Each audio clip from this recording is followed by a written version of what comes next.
سیرت کے 7ویں پارٹ میں ہم سن چکے ہیں کہ مسلمانوں پر قریش کا ظلم و ستم جاری رہا، جس کے جواب میں رسول اللہ صلی اللہ علیہ وآلہ وسلم نے مسلمانوں کو حبشہ ہجرت کی اجازت دے دی۔ اس ہجرت میں کل 16 لوگ شامل تھے، جن میں 12 مرد اور 4 عورتیں تھیں۔ ان میں رسول اللہ صلی اللہ علیہ وآلہ وسلم کی بیٹی رقیہ رضی اللہ تعالی عنہ بھی شامل تھیں، جنہوں نے اپنے خاوند عثمان ابن عفان کے ساتھ ہجرت کی۔ عثمان ہجرت کرنے والے مسلمانوں کے امیر تھے۔ حبشہ ہجرت کے 3 مہینے بعد مسلمانوں تک یہ خبر پہنچی کہ قریش نے اسلام قبول کر لیا ہے، جس کے بعد حبشہ میں موجود مسلمانوں نے یہ فیصلہ کیا کہ اب انہیں مکہ واپس جانا چاہیے، کیونکہ جس مقصد کے لیے مسلمانوں نے ہجرت کی تھی کہ انہیں مکہ میں اللہ کی عبادت سے روکا جا رہا تھا، اب وہ مشکلات نہ ہوں گی، کیونکہ اب تو سارا مکہ مسلمان ہو گیا ہے۔ جب مسلمان مکہ کے قریب پہنچے تو انہیں پتہ چلا کہ یہ خبر درست نہ تھی۔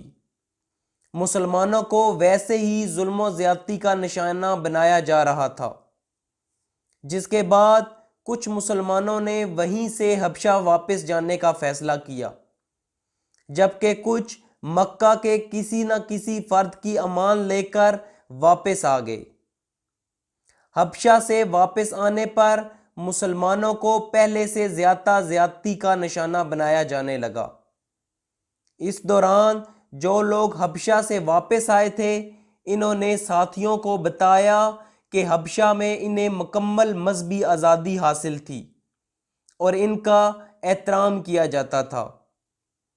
اس کے 2 سے 3 ہفتے بعد حبشہ کی جانب دوسری ہجرت کا فیصلہ کیا گیا، جس میں 80 سے زیادہ مسلمانوں نے ہجرت کی۔ ان کے امیر جعفر بن ابی طالب تھے۔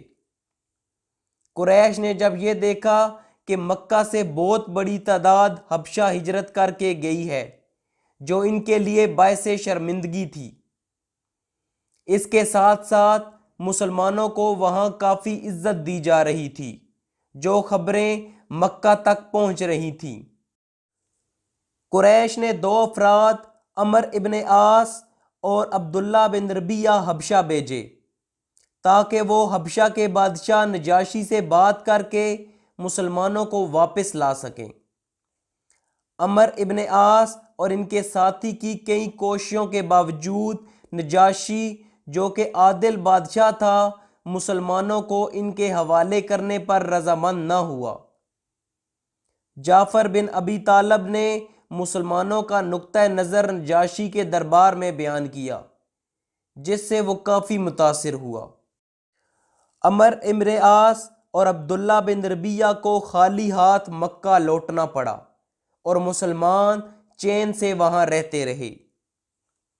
مسلمانوں کی حبشہ دوسری ہجرت کے بعد مکہ میں ان کی تعداد 40 سے بھی کم رہ گئی تھی۔ اس دوران اسلام میں 2 ایسے افراد داخل ہوئے جن کی وجہ سے مسلمانوں کو بہت حوصلہ ملا۔ ان میں ایک عمر ابن خطاب اور حمزہ بن عبد المطلب شامل تھے۔ حمزہ رسول اللہ کے چچا تھے۔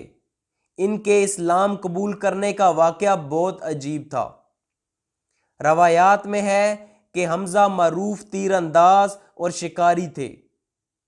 جب بھی وہ کسی سفر یا مہم سے واپس آتے تو وہ پہلے کعبہ کی طرف جاتے، طواف کرتے اور پھر گھر جاتے۔ یہ مکہ کے اکثر لوگوں کی سنت تھی۔ وہ کعبہ کا احترام کرتے تھے۔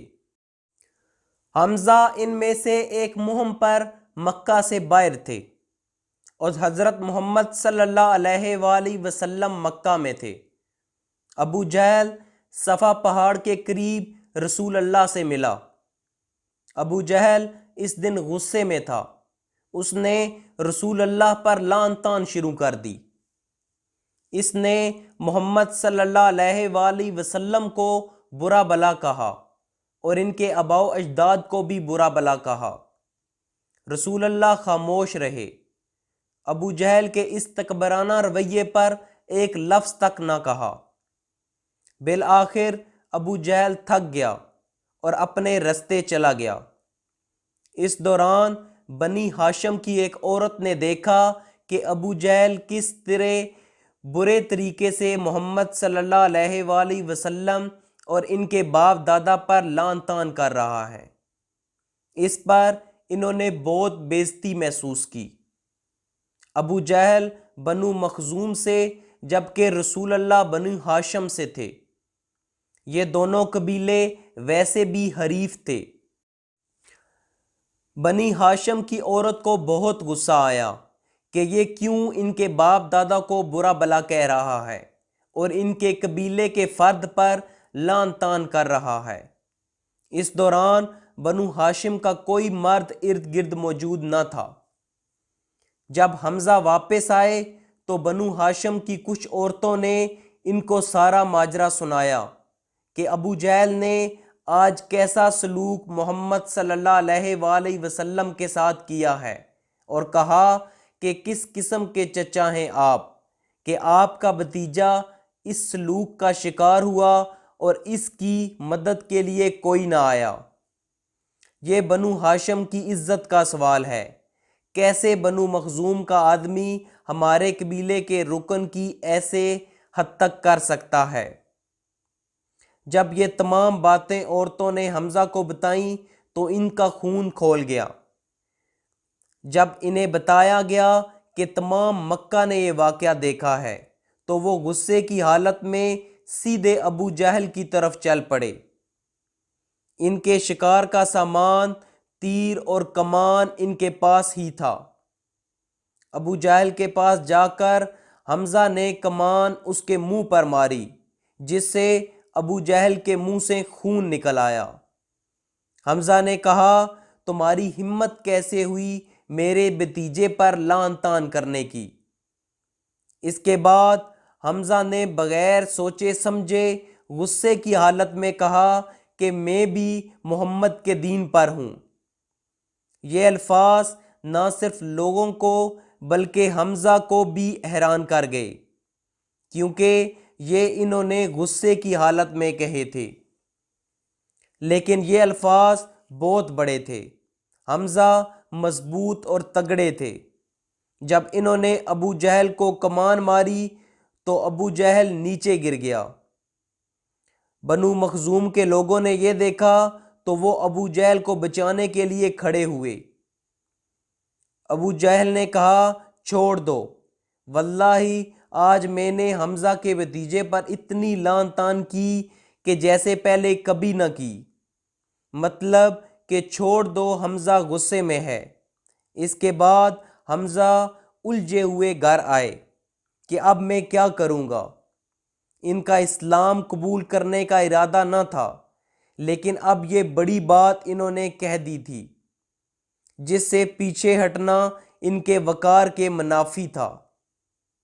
حمزہ نے اللہ سے دعا کی کہ اے اللہ، آپ جانتے ہیں میں قریش کا ایک رہنما ہوں اور میں نے ایک ایسی بات کہہ دی ہے جس میں واپس نہیں لے سکتا۔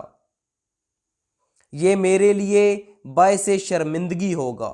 تو اگر یہ معاملہ سچا ہے تو میرے دل کو اس کی طرف مائل کر دے، اور اگر ایسا نہیں ہے تو مجھے یہاں ہی موت دے دے، کیونکہ میں پھنس چکا ہوں۔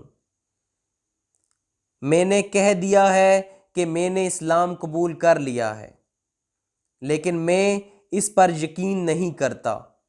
انہوں نے اللہ سے یہ دعا کی اور اپنی زندگی کی بے سکون رات گزاری، جس میں وہ کروٹ بدلتے رہے اور سوچتے رہے کہ کیا کروں۔ اگلی صبح وہ رسول اللہ صلی اللہ علیہ وآلہ وسلم کے پاس گئے اور کہا، اے میرے بھتیجے، کل یہ سب کچھ ہوا، اب بتاؤ میں کیا کروں؟ رسول اللہ صلی اللہ علیہ وآلہ وسلم اٹھے اور انہیں اسلام کا بتانا شروع ہو گئے اور انہیں نصیحت کی تاکہ ان کو پرسکون کیا جا سکے۔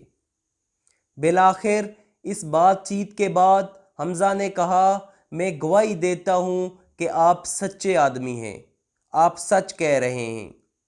اب میں کبھی بھی اپنے آباء و اجداد کے دین بت پرستی کی طرف نہیں جانا چاہتا۔ حمزہ کے قبول اسلام کی کہانی ایسی نہ تھی کہ وہ ابتدائی طور پر اسلام کی طرف راغب تھے، بلکہ وہ قبائلی عصبیت سے مخلص تھے، لیکن انہوں نے اللہ سے دعا مانگی تھی کہ اگر یہ معاملہ سچا ہے تو مجھے اس کی طرف راغب کر، اور اگر نہیں تو مجھے موت دے دے۔ اس کے بعد وہ مرے نہیں بلکہ وہ اللہ کے دین کی طرف آ گئے۔ حمزہ کی موت جنگ احد میں ہوئی اور ان کی موت المناک تھی اور وہ سید الشہداء قرار پائے۔ جب حمزہ نے اسلام قبول کیا تو یہ حضرت محمد صلی اللہ علیہ وآلہ وسلم کے لیے بہت ہمت افزا تھا، کیونکہ بالآخر رسول اللہ کو قریش کے کسی بڑے رہنما کا ساتھ ملا۔ اس وقت تک وہ قریش کے سینئر ترین آدمی تھے جنہوں نے اسلام قبول کیا تھا۔ جب حمزہ نے اسلام قبول کیا، ابن اسحاق کہتے ہیں کہ اس کے بعد قریش کو اسلام دشمنی میں کمی لانا پڑی، تو حمزہ کا قبول اسلام مسلمانوں کے لیے ہمت افزا تھا۔ حمزہ کے قبول اسلام کے چند دن بعد، کچھ روایات کے مطابق 3 دن بعد، حضرت عمر نے اسلام قبول کر لیا۔ ان دونوں بڑے صحابہ نے بعثت کے 6 سال ذی الحجہ کے مہینے میں اسلام قبول کیا۔ سیرت کے پارٹ 7 میں ہم ذکر کر چکے ہیں کہ لیلہ جب حبشہ دوسری ہجرت کے لیے اونٹ پر سامان باندھ رہی تھی تو عمر بن خطاب کا وہاں سے گزر ہوا۔ انہوں نے پوچھا تم لوگ کہاں جا رہے ہو؟ لیلہ غصے میں تھیں کیونکہ ان لوگوں کو قریش کے ظلم و ستم کی وجہ سے اپنا گھر چھوڑنا پڑا۔ لیلہ نے کہا تم لوگوں کے ظلم کی وجہ سے ہمیں اپنا گھر چھوڑنا پڑ رہا ہے، پھر بھی تم پوچھ رہے ہو کہ ہم کہاں جا رہے ہیں؟ عمر ابن خطاب پر ان الفاظ نے گہرا اثر چھوڑا۔ انہوں نے کہا کیا یہ معاملہ یہاں تک پہنچ گیا ہے؟ پھر عمر نے لیلہ کے لیے دعا کی اور کہا تم جہاں بھی جاؤ اللہ اس میں برکت ڈالے۔ یہ کہہ کر عمر چل دیے۔ جب لیلہ کے خاوند آئے تو انہوں نے ان کو سارا واقعہ بتایا اور کہا کہ میں نے عمر کو پہلی دفعہ نرم دل پایا ہے۔ اس پر ان کے خاوند نے کہا تم واقعی سوچ رہی ہو کہ عمر اسلام قبول کر لے گا؟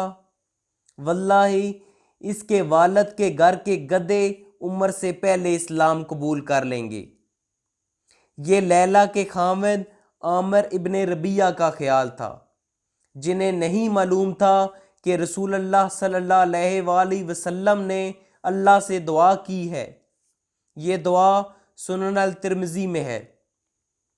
ابن عمر کہتے ہیں کہ رسول اللہ نے اللہ سے دعا کی، اے اللہ ان دونوں یعنی ابو جہل اور عمر ابن خطاب میں سے جو تجھے محبوب ہو اس کے ذریعے اسلام کو طاقت و قوت عطا کر۔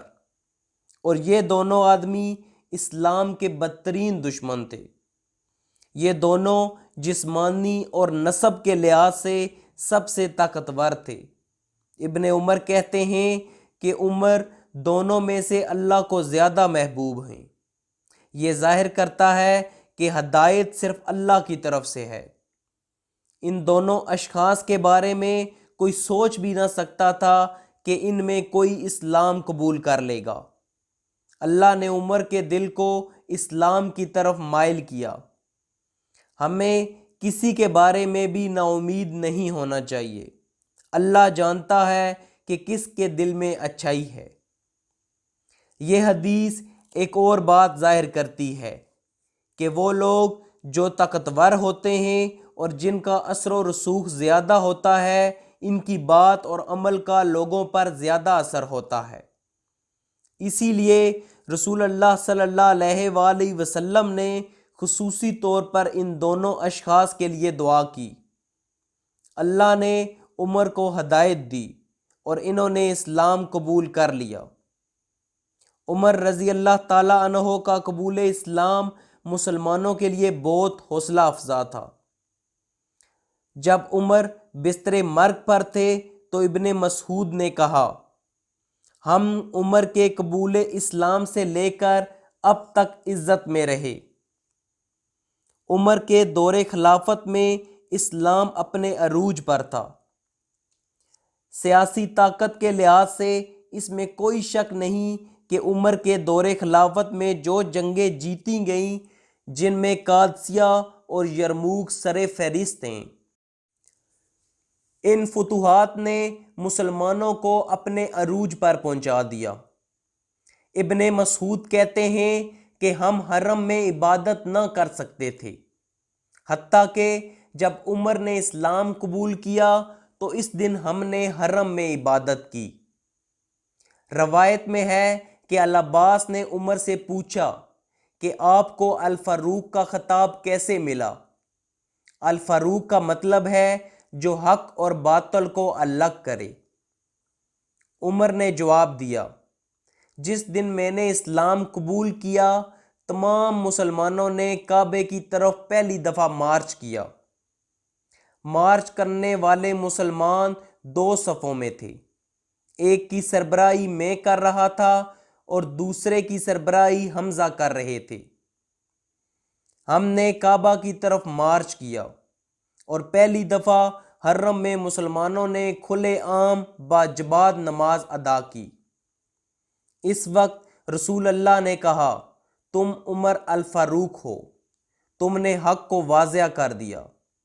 اس طرح رسول اللہ صلی اللہ علیہ وآلہ وسلم نے خود عمر کو الفاروق کا خطاب دیا۔ عمر نے کیسے اسلام قبول کیا؟ روایت میں ہے کہ ایک دفعہ عمر ابن خطاب اپنے کچھ دوستوں کے ساتھ رات کو شراب پینے گئے۔ عمر اسلام قبول کرنے سے پہلے شراب کے شوقین تھے۔ ان کی عمر اس وقت 25 سال تھی۔ عمر اپنے گروپ کے ساتھ ایک گھر گئے جہاں عام طور پر وہ ایسی محفل سجاتے تھے۔ اس روز اس گھر کوئی نہ تھا۔ وہ ایک اور دوست کے گھر گئے، کسی وجہ سے وہ بھی وہاں نہیں تھا۔ اس کے بعد وہ شراب بیچنے والے کے پاس گئے، اتفاق سے اس دن وہ بھی وہاں نہیں تھا۔ اس کے بعد عمر نے سوچا کہ طواف کرتے ہیں تاکہ میرا ذہن اس نشے سے ہٹ سکے۔ اس طرح عمر رات کو کعبہ گئے تو اندھیرے میں انہوں نے رسول اللہ کو تلاوت کرتے سنا۔ رسول اللہ اس وقت کعبے کے سامنے عبادت کر رہے تھے۔ عمر نے سوچا اس وقت یہاں کوئی نہیں ہے، محمد اکیلے ہیں، ان سے بدلہ لے سکتا ہوں۔ عمر رسول اللہ کو مارنے کے لیے چپکے سے رسول اللہ کے پیچھے سے قریب گئے۔ رسول اللہ تلاوت کر رہے تھے۔ عمر نے تلاوت سنی تو رک گئے اور سننے لگ گئے۔ اس سے پہلے عمر نے قرآن نہیں سنا تھا۔ عمر پہلی بار رسول اللہ سے تلاوت قرآن سن رہے تھے۔ رسول اللہ تلاوت کرنے میں مگن تھے، انہیں بھی عمر کا معلوم نہ ہو سکا۔ عمر خود اپنی کہانی بیان کر رہے ہیں۔ یہ حدیث مسند امام احمد میں ہے۔ عمر کہتے ہیں، میں آپ صلی اللہ علیہ وآلہ وسلم کے پیچھے کھڑا تھا۔ رسول اللہ نے سورۃ الحاقہ کی تلاوت شروع کی۔ عمر کہتے ہیں کہ میں ان الفاظ کی فصاحت پر حیران تھا۔ جب رسول اللہ تلاوت کر رہے تھے تو عمر نے سوچا یہ الفاظ کسی بہترین شاعر کے ہیں، جیسا کہ قریش بھی کہہ رہے تھے۔ عمر نے جیسے ہی یہ سوچا، رسول اللہ صلی اللہ علیہ وآلہ وسلم سورۃ الحاقہ کی یہ آیت تلاوت کر رہے تھے کہ یہ کسی شاعر کا قول نہیں ہے۔ پھر عمر نے سوچا پھر یہ کاہن ہوں گے۔ اگلی آیت رسول اللہ تلاوت کر رہے تھے اور نہ یہ کسی کاہن کا قول ہے۔ پھر عمر نے سوچا پھر یہ الفاظ کہاں سے آئے ہیں؟ اگلی آیت تھی یہ اللہ کی طرف سے نازل ہوا ہے۔ اس کے بعد عمر نے سوچا تو انہوں نے اپنے پاس سے گڑ لیے ہوں گے۔ اگلی آیت ہے اگر اس نے خود گڑ کر کوئی بات ہماری طرف منسوب کی ہوتی تو ہم اس کا دایاں ہاتھ کاٹ لیتے۔ بنیادی طور پر یہ اللہ اور عمر کے درمیان بات چیت تھی۔ یہ بات چیت رسول اللہ کے ذریعے ہو رہی تھی، لیکن انہیں اس کا پتہ بھی نہ چل سکا کیونکہ وہ صرف قرآن کی تلاوت کر رہے تھے اور عمر اپنے دل میں سوچ رہے تھے۔ رسول اللہ نے پوری سورت تلاوت کی اور عمر نے سنی۔ عمر کہتے ہیں کہ اسلام پہلی دفعہ میرے دل میں یہاں ہی داخل ہوا اور قبضہ کر لیا۔ عمر نے ابھی اسلام قبول نہیں کیا تھا، لیکن ان کے دل میں پہلی دفعہ اسلام کے لیے ہمدردی داخل ہوئی۔ تلاوت سننے کے بعد وہ جس ارادے سے چپکے سے رسول اللہ کے پیچھے آئے تھے انہوں نے اسے ترک کر دیا اور گھر واپس چلے گئے۔ اس کے بعد ایک دن اہل قریش حرم میں بیٹھے تھے جن میں عمر بھی تھے۔ ابو جہل نے کہا محمد سے زیادہ ہمارے آباء و اجداد اور بتوں کی بے عزتی کسی نے نہیں کی۔ اس نے ہمارے دین کو برا بلا کہا۔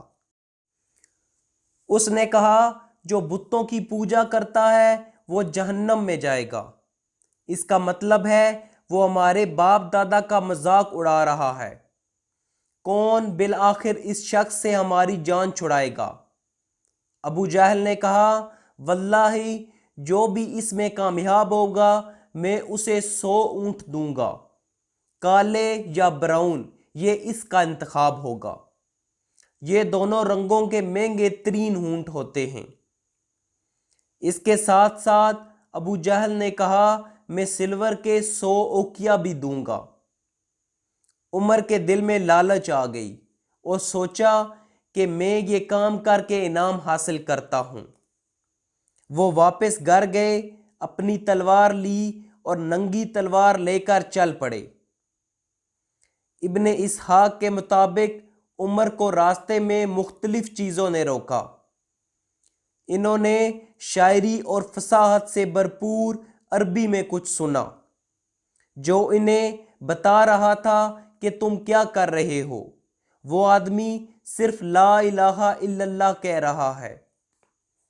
بنیادی طور پر کچھ ایسی چیزیں ہوئیں جنہوں نے انہیں روکنا چاہا۔ عمر ان سب چیزوں کو نظر انداز کرتے رہے۔ بالآخر ان کا گزر نعیم ابن عبداللہ کے قریب سے ہوا۔ نعیم ابن عبداللہ نے اسلام قبول کر لیا تھا، لیکن انہوں نے ابھی تک کسی کو نہ بتایا تھا۔ نعیم ابن عبداللہ نے جب عمر کو غصے کی حالت میں دیکھا، اس کے ساتھ ساتھ عمر نے ننگی تلوار اٹھائی ہوئی تھی۔ نعیم ابن عبداللہ نے پوچھا عمر کہاں جا رہے ہو؟ عمر نے جواب دیا بس بہت ہو گیا، ہمارے آباء و اجداد کو برا بلا کہا گیا اور ہمارے درمیان تقسیم پیدا کر دی گئی۔ میں محمد کو قتل کرنے جا رہا ہوں۔ یہ سن کر نعیم گھبرا گئے۔ انہیں رسول اللہ صلی اللہ علیہ وآلہ وسلم کی فکر لاحق ہو گئی۔ نعیم نے کہا عمر تم کیا سمجھتے ہو کہ بنو عبد مناف تمہیں زندہ چھوڑ دیں گے جب تم ان کے قبیلے کے شخص کو قتل کرو گے؟ اس اقدام کے بعد تم زیادہ دیر زندہ نہیں رہو گے۔ اگر تمہیں واقعی محمد اور اس کے دین سے مسئلہ ہے تو گھر جاؤ اور اپنے خاندان کی خبر لو۔ عمر نے کہا کیا مطلب؟ نعیم نے کہا تمہاری اپنی بہن فاطمہ بنت خطاب اور اس کے شوہر سعید بن زید نے اسلام قبول کر لیا ہے۔ نعیم کی کوشش تھی کہ عمر غصے میں ہیں، اس کو رسول اللہ کی طرف جانے سے روکنا چاہیے۔ اپنی بہن کو یقیناً عمر نقصان نہ پہنچائے گا۔ جب عمر نے یہ سنا تو انہیں اور غصہ آیا۔ اس کے بعد عمر غصے میں اپنی بہن کے گھر کی طرف چل پڑے۔ جب عمر اپنی بہن کے گھر کے دروازے کے قریب پہنچے تو انہیں اندر سے قرآن کی تلاوت کی آواز آئی، کیونکہ جب بھی کوئی اسلام قبول کرتا تو رسول اللہ اسے ایک استاد مہیا کرتے۔ اس طرح فاطمہ بنت خطاب اور سعید بن زید کو خباب ابن ارت قرآن پڑھاتے۔ خباب ابن ارت کا ذکر ہم سیرت میں کر چکے ہیں۔ عمر نے جب گھر کے دروازے کے قریب خباب ابن ارت کی آواز سنی جو قرآن کی تلاوت کر رہے تھے تو انہوں نے دروازہ زور سے کھٹکھٹایا۔ جب خباب ابن ارت نے عمر کی آواز سنی تو وہ گھر میں چھپ گئے اور فاطمہ نے قرآن جہاں بیٹھی تھیں وہاں اپنے کپڑوں کے نیچے چھپا دیا۔ فاطمہ نے دروازہ کھولا اور کہا، عمر تم دن کے اس وقت یہاں کیا کر رہے ہو؟ عمر نے کہا، میں نے گھر کے اندر سے کیسی آواز سنی ہے؟ فاطمہ نے کہا، کچھ نہیں۔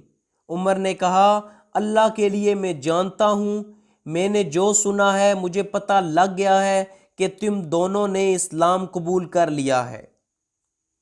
فاطمہ اور سعید نے اس کی تردید کی۔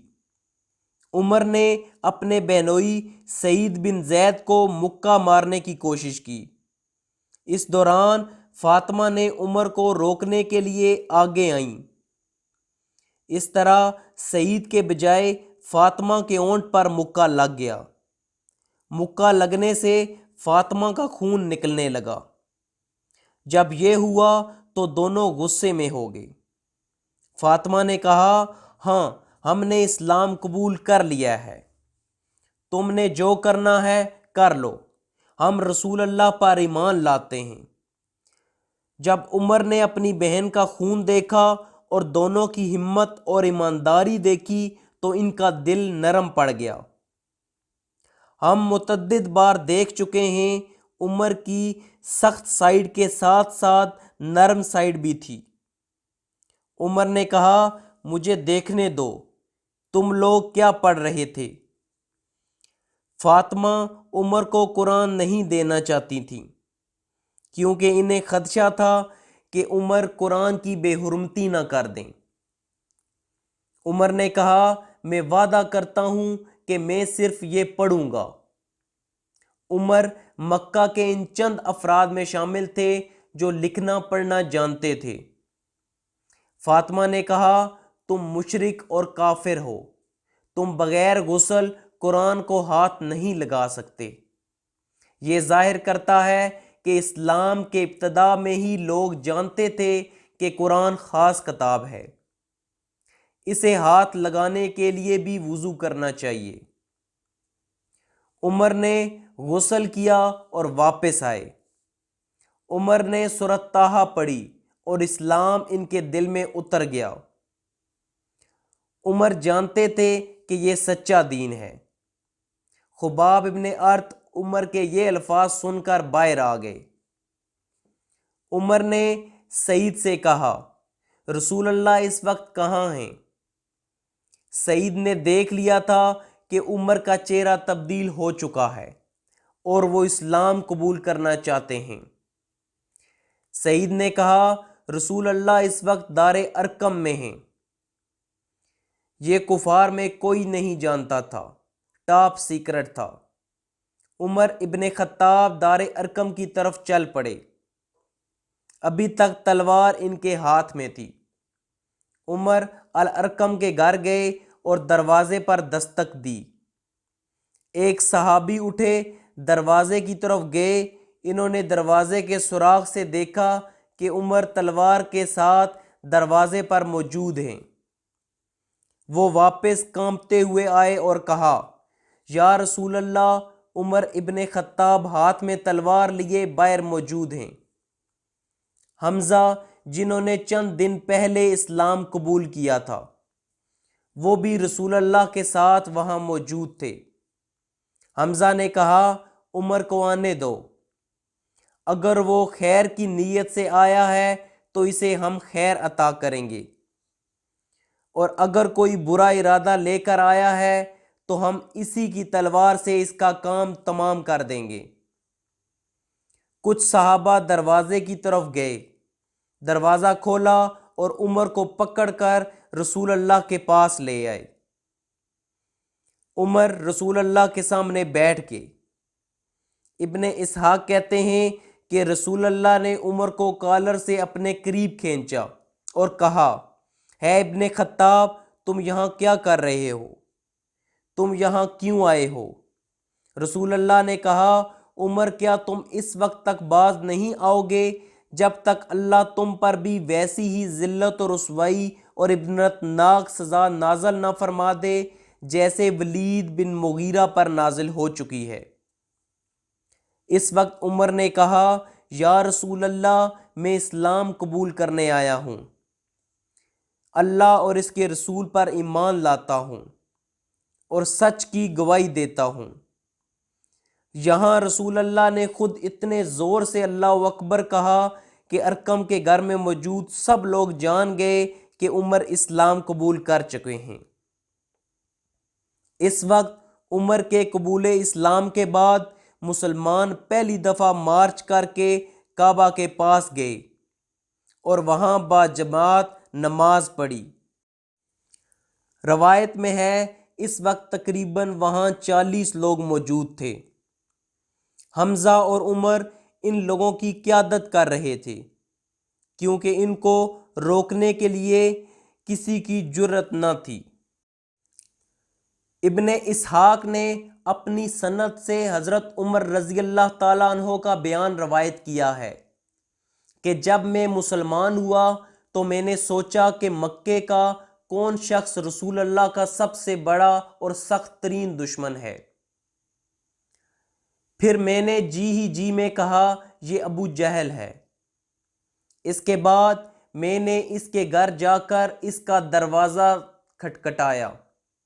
وہ باہر آیا اور دیکھ کر بولا، اہلاً و سہلاً، خوش آمدید خوش آمدید، کیسے آنا ہوا؟ میں نے کہا، تمہیں یہ بتانے آیا ہوں کہ میں اللہ اور اس کے رسول محمد صلی اللہ علیہ وآلہ وسلم پر ایمان لا چکا ہوں، اور جو کچھ وہ لے کر آئے ہیں اس کی تصدیق کر چکا ہوں۔ حضرت عمر کا بیان ہے کہ یہ سنتے ہی اس نے میرے رخ پر دروازہ بند کر لیا اور بولا، اللہ تیرا برا کرے اور جو کچھ تو لے کر آیا ہے اس کا بھی برا کرے۔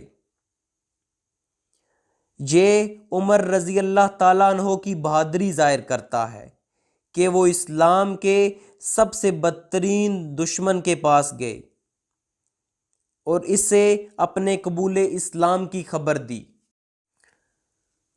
ابن ہشام اور ابن جوزی کا بیان ہے کہ جب حضرت عمر رضی اللہ تعالیٰ عنہ مسلمان ہوئے تو جمیل بن معمر کے پاس گئے۔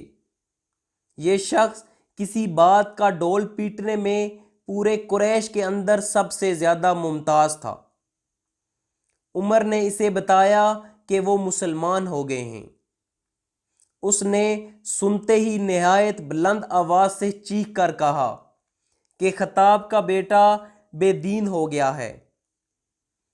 عمر اس کے پیچھے ہی تھے، بولے، یہ جھوٹ کہتا ہے، میں مسلمان ہو گیا ہوں۔ بہرحال لوگ حضرت عمر پر ٹوٹ پڑے اور مار پیٹ شروع ہو گئی۔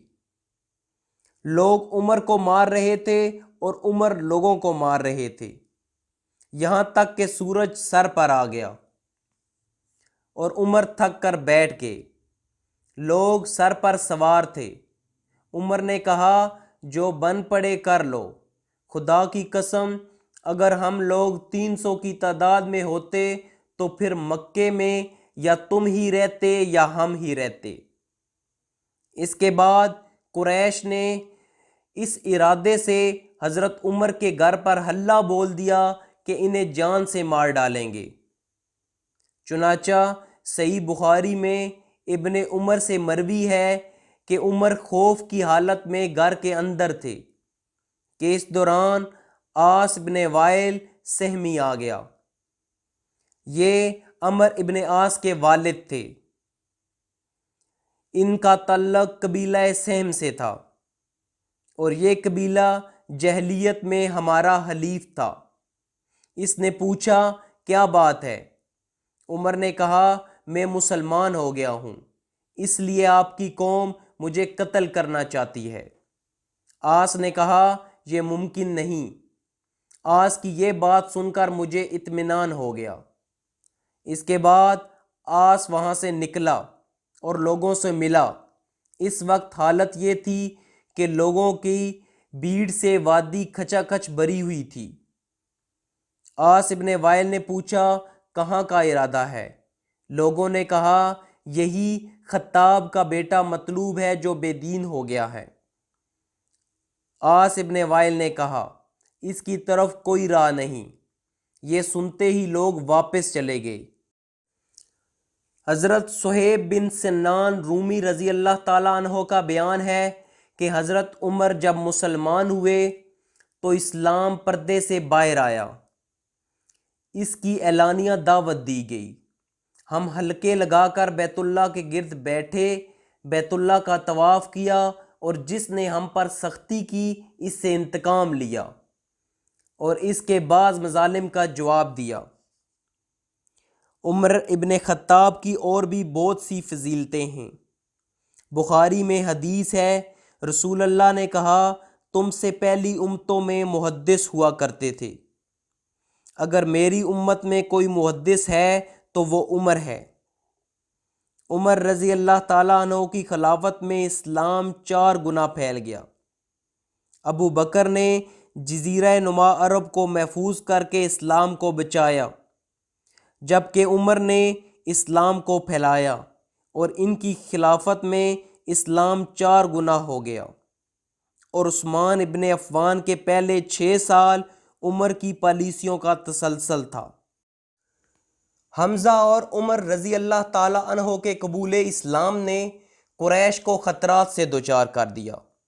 2 چیزیں جو ہوئیں حیران کن تھی۔ نمبر 1، مسلمانوں کی بڑی تعداد غیر ملکی زمین کی طرف چلی گئی۔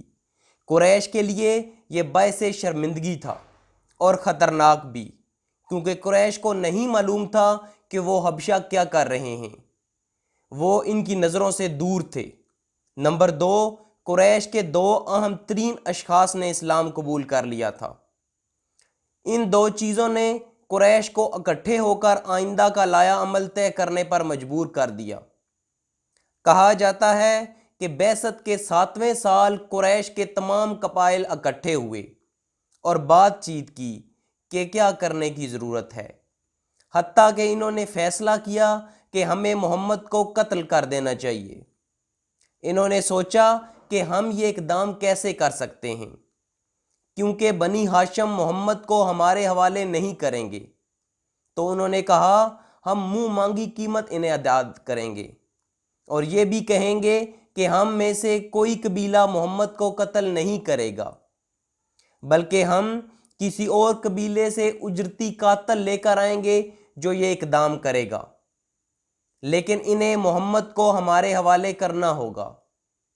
اس طرح آخری مرتبہ وہ ابو طالب کے پاس گئے۔ قریش بھی چند سال پہلے کئی مرتبہ ابو طالب کے پاس گئے تھے۔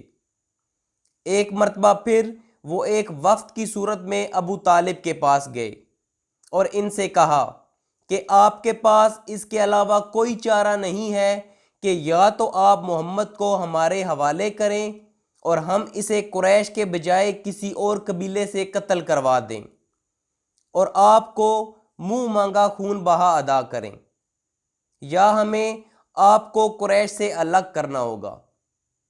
جزیرہ نما عرب میں پہلے ایسا کبھی نہ ہوا تھا۔ قریش نے کہا ہم میں سے کوئی بھی آپ کے ساتھ لین دین نہ کرے گا، ہم آپ کا بائیکاٹ کریں گے، نہ آپ سے شادی بیاہ کریں گے اور نہ ہی آپ کے ساتھ اٹھیں بیٹھیں گے، نہ ہی آپ کے گھروں میں جائیں گے اور نہ ہی آپ سے بات چیت کریں گے۔ قریش نے جب یہ سب کہا تو ابو طالب خود غصے میں ہو گئے اور کہا تم لوگوں کو جو کرنا ہے کر لو، میں اپنا بھتیجا آپ کے حوالے نہیں کروں گا۔ کچھ روایات کے مطابق ابو طالب کو مجبور کیا گیا، لیکن اکثریت کی رائے میں ابو طالب نے سوچا کہ اگر ہم قریش سے لین دین نہ کر سکیں اور نہ ہی ان سے مل سکیں تو ہمیں کسی اور جگہ جا کر رہنا چاہیے۔ مکہ سے باہر کچھ وادیاں تھیں جو ابو طالب کی ملکیت تھیں، جن کو شعب ابی طالب کہا جاتا تھا۔ بنی ہاشم اور بنی مطلب جو عبد مناف سے ہیں، یہ دونوں قبائل رضاکارانہ طور پر شعب ابی طالب منتقل ہو گئے۔ اس بائیکاٹ کو مضبوط کرنے کے لیے قریش نے ایک معاہدے کو تحریری شکل میں لکھا، جس کی پابندی قریش کے تمام قبائل پر لازم تھی۔ معاہدے کے مطابق بنی ہاشم سے کوئی خرید و فروخت نہ کرے گا، کوئی بھی بنی ہاشم سے شادی بیاہ نہ کرے گا، کوئی بھی بنی ہاشم سے میل جول نہ رکھے گا۔ اس طرح یہ بائیکاٹ معاشی، سیاسی اور سماجی طور پر تھا۔ یہ معاہدہ لکھ کر کعبے کے اندر لٹکا دیا گیا، کعبہ کا دروازہ بند کر دیا گیا، جس کے اندر کوئی نہ جا سکتا تھا۔ کہا جاتا ہے کہ بغیث بن عامر نے یہ معاہدہ لکھا تھا۔ رسول اللہ صلی اللہ علیہ وآلہ وسلم نے اس کے خلاف بد دعا کی اور اس کا ہاتھ شل ہو گیا۔ اس مکمل بائیکاٹ نے بنی ہاشم کو مجبور کر دیا کہ وہ مکہ چھوڑ دیں۔ یہ بائیکاٹ 3 سال تک جاری رہا۔ اس بائیکاٹ کے نتیجے میں حالات نہایت سنگین ہو گئے۔ غلے اور سامان خوردنوش کی آمد بند ہو گئی، کیونکہ مکے میں جو غلہ یا فروختنی سامان آتا تھا اسے مشرکین لپک کر خرید لیتے تھے۔ اس لیے میسورین کی حالت نہایت پتلی ہو گئی، انہیں پتے اور چمڑے کھانے پڑے۔ فاقہ کشی کا حال یہ تھا کہ بھوک سے بلکتے ہوئے بچوں اور عورتوں کی آوازیں گھاٹی کے باہر سنائی پڑتی تھیں۔ ان کے پاس بمشکل ہی کوئی چیز پہنچ پاتی تھی، وہ بھی پس پردہ۔ وہ لوگ حرمت والے مہینوں کے علاوہ باقی ایام میں اشیاء ضرورت کی خرید کے لیے گھاٹی سے باہر نہ نکلتے تھے۔ وہ اگرچہ قافلوں سے سامان خرید سکتے تھے جو باہر سے مکہ آتے تھے، لیکن ان کے سامان کے دام بھی مکے والے اس قدر بڑھا کر خریدنے کے لیے تیار ہو جاتے تھے کہ میسورین کے لیے کچھ خریدنا مشکل ہو جاتا تھا۔ بلال ابن رباح رضی اللہ تعالیٰ عنہ کہتے ہیں کہ فاقوں کی وجہ سے ہم پتے کھاتے، جس کی وجہ سے ہماری رفع حاجت بکریوں کی طرح ہوتی تھی۔ مسلمانوں کی خوراک کے ذرائع یہ ہوتے تھے کہ ہر چند ہفتوں بعد کسی نہ کسی کو ان پر ترس آ جاتا اور وہ ان کو وادی میں خفیہ سامان بھجوا دیتا۔ یہ سامان یا خوراک وہ اونٹ کے ذریعے بھجواتے۔ خوراک بھجوانے والوں میں سب سے مشہور مطب ابن عدی تھے۔ ان کے بارے میں ہم سیرت میں پہلے ذکر کر چکے ہیں۔ ان کے بیٹے نے اسلام قبول کیا اور مشہور صحابی بنے، جن کا نام جبیر ابن مطعم تھا۔ مطعم جنگ بدر سے پہلے فوت ہو گئے تھے۔ مطعم ابن عدی مسلمانوں کی مدینہ ہجرت کے 1 سال بعد انتقال کر گئے تھے۔ مطعم کفار میں سب سے زیادہ مسلمانوں سے ہمدردی رکھتے تھے۔ رسول اللہ صلی اللہ علیہ وآلہ وسلم نے بہت سی احادیث میں ان کی تعریف کی۔ جنگ بدر کے بعد جب مسلمانوں نے 70 کفار جنگی قیدی بنا لیے تو رسول اللہ صلی اللہ علیہ وآلہ وسلم نے کہا، اگر آج مطعم ابن عدی زندہ ہوتے اور وہ مجھ سے ان سب کفار کی رہائی کا کہتے تو میں یہ سب ان کے حوالے بغیر کسی سوال کے کر دیتا۔ یہ مطعم ابن عدی ہر چند ہفتوں بعد خوراک، سامان اور پانی سے لدا ایک اونٹ وادی میں بھیجتے۔ مسلمان وہ سامان اور خوراک خشک کر کے اگلے کئی ہفتے استعمال میں لاتے۔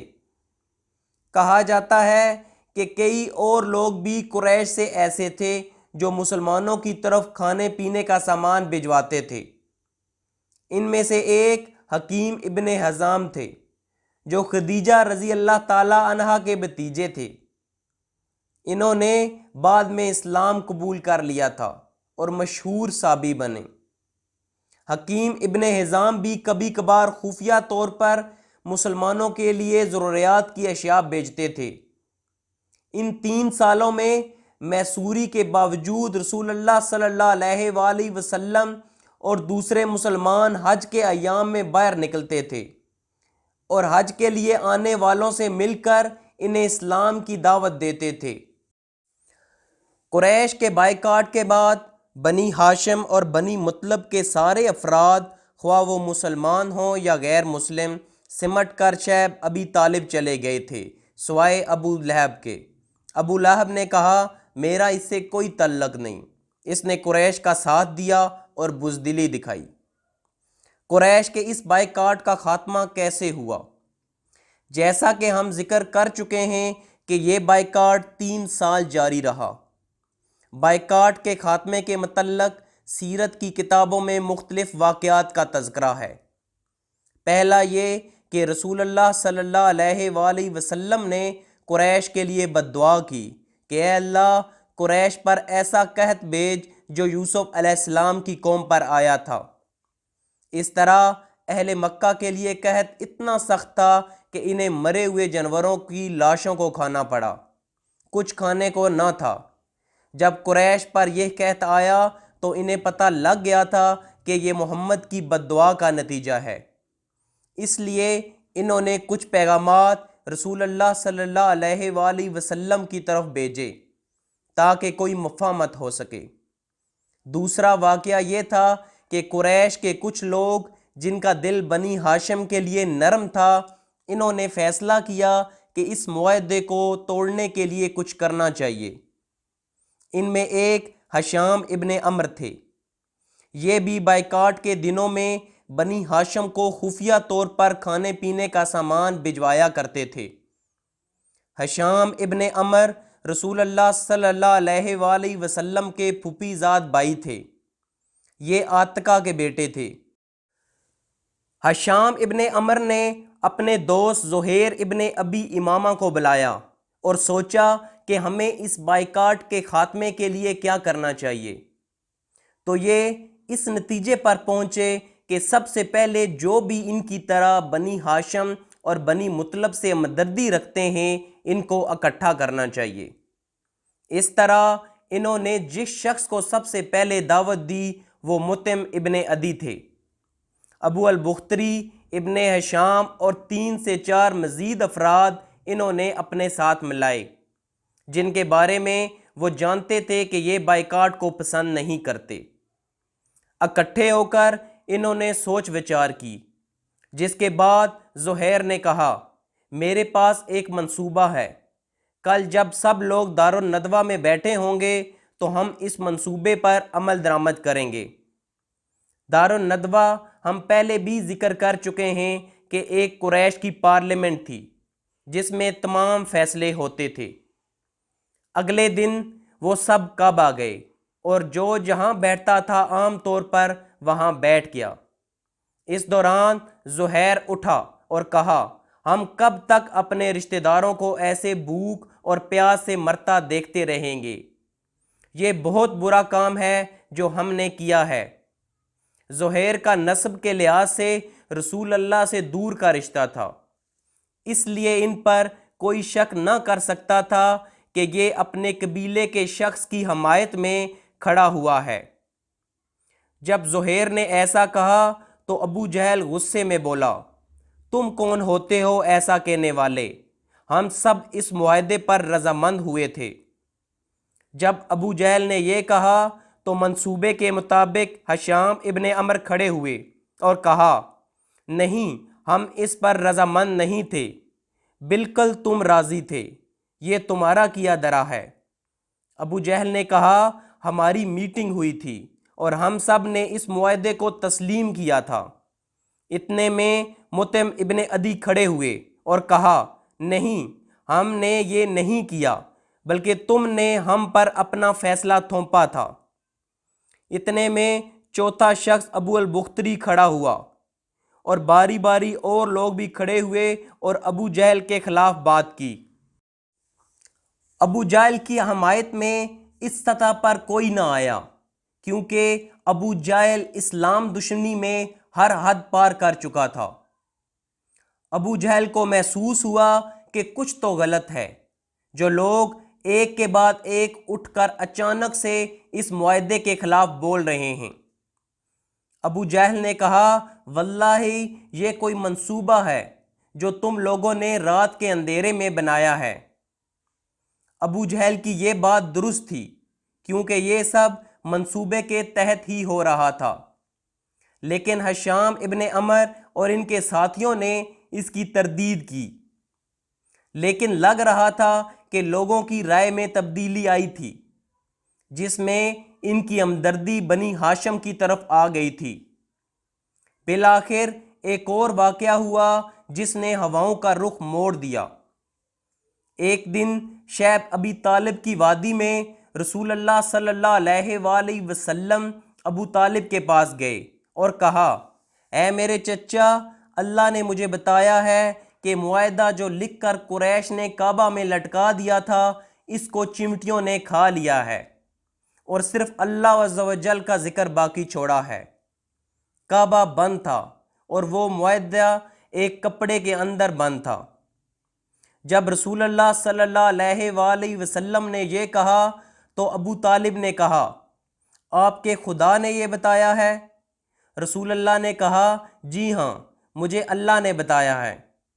ابو طالب نے کہا، میں اپنا سارا معاملہ اس پر رکھوں گا۔ رسول اللہ نے کہا، ایسا ہی کریں۔ ابو طالب معاہدے کے بعد پہلی دفعہ مکہ بنی ہاشم کے کچھ لوگوں کے ساتھ گئے۔ ابو طالب نے قریش سے کہا، اے میرے لوگوں، ہم سب بھول کر معاہدہ باہر لے کر آئیں اور دیکھیں کہ آیا ہم کسی مفاہمت پر پہنچ سکتے ہیں یا نہیں۔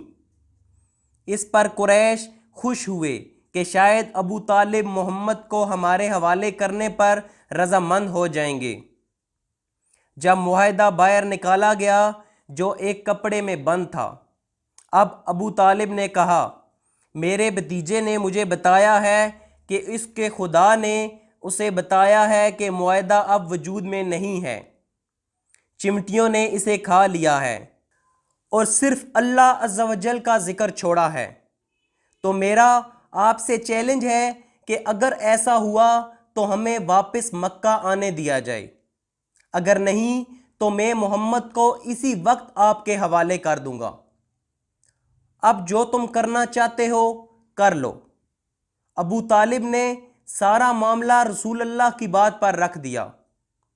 قریش نے خوشی سے یہ بات تسلیم کی اور معاہدے کو کپڑے سے نکالا، تو یہ دیکھ کر سب حیران رہ گئے کہ اللہ عز و جل کے ذکر کو چھوڑ کر تمام معاہدہ چمٹیوں نے کھا لیا تھا۔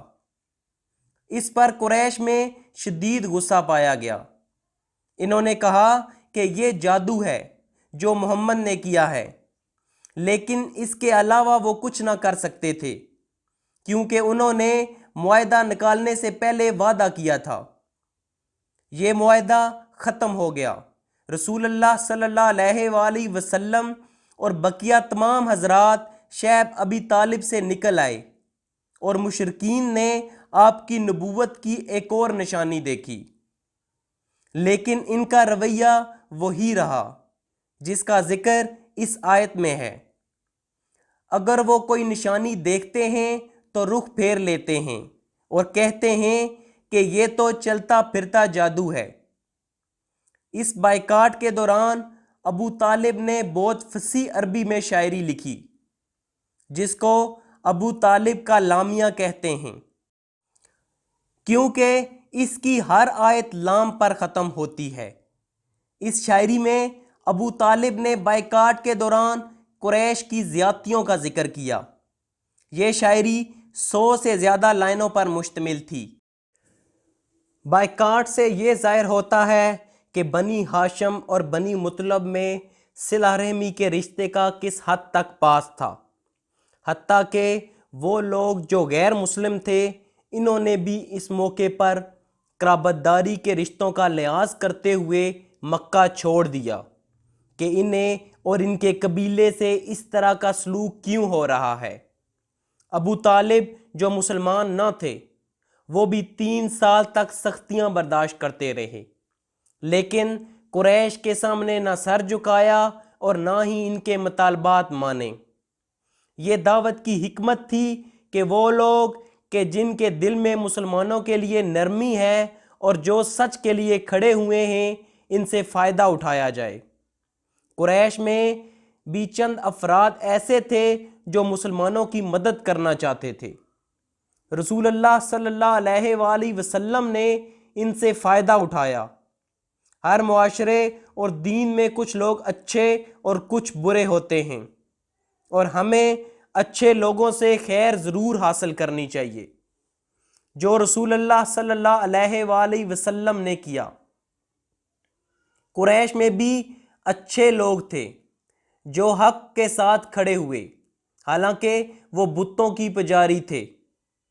انہوں نے بائیکاٹ ختم کرنے میں اہم کردار ادا کیا۔ اس طرح بنی ہاشم اور بنی مطلب 3 سال بعد مکہ واپس آئے۔ یہ بعثت کا 10واں سال تھا۔ اس وقت محمد صلی اللہ علیہ وآلہ وسلم کی عمر 49 سال تھی۔